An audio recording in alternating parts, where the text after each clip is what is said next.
A former cabinet minister has warned Theresa May that most Conservative MPs oppose sacking Philip Hammond, as Brexiteers' attacks on the Chancellor increase. Nicky Morgan condemned sniping that Mr. Hammond's time is up as self-indulgent, as Brexit storm clouds darken and a crucial budget looms next month. It came as the Democratic Unionist Party strongly denied a report that it blamed him for splitting the cabinet over Brexit and wanted the Prime Minister to rein her Chancellor in. Nevertheless, pressure on Mr. Hammond is growing after his gaffe last week, when he was forced to apologize for calling the EU the enemy. One minister told the Sunday Times that the Chancellor should be replaced by a Brexit-backing alternative, such as Michael Gove, who was at least inventive and proactive.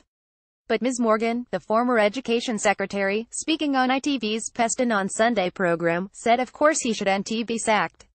"I think those who are saying that he should be sacked are incredibly self-indulgent." She said she had been contacted by a female cabinet minister, immediately assumed by many to be Home Secretary Amber Rudd, who was appalled by what's going on. "It's not on to have all of this. It is not helpful for anybody to have ministers being attacked, whether it is the Chancellor or the Foreign Secretary, when something as critical as Brexit negotiations are going on," Ms. Morgan added. The majority of MPs in the parliamentary party do not want Philip Hammond to be sacked. Hardline Brexiteers are gunning for him for refusing to spend huge sums of money now to show the EU that Britain is ready for a no-deal Brexit, if necessary. Meanwhile, other Tories are frustrated that Mr. Hammond's Thatcherite caution is standing in the way of voter-friendly but costly policies that could revive the party's fortunes. The Sunday Telegraph claimed the DEP believed the Chancellor was frustrating the negotiating process and that the Prime Minister should order him to stop. But a source denied the claim, saying, "We don't recognize this anonymous and inaccurate briefing as coming from any DUP parliamentary source. It is thought the timing of the budget, on November 22, makes it all but impossible for the Prime Minister to get rid of Mr. Hammond, even if she wants to." However, with Brexiteer Tories demanding his head as a quid pro quo if Boris Johnson is sacked, that could also make it impossible to shift her rebellious Foreign Secretary.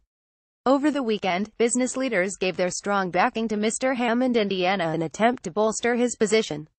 The Confederation of British Industries President, Paul Drexler, said the Chancellor is working tirelessly with cabinet colleagues to get the best possible deal for the UK and should be supported in his efforts.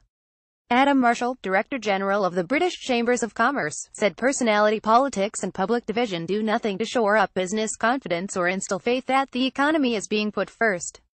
And a spokesperson for the EEF manufacturers organization said the current Chancellor has so far done a good job of both highlighting the dangers and trying to offset the problems we face, by supporting common sense over dogma. Reuse content.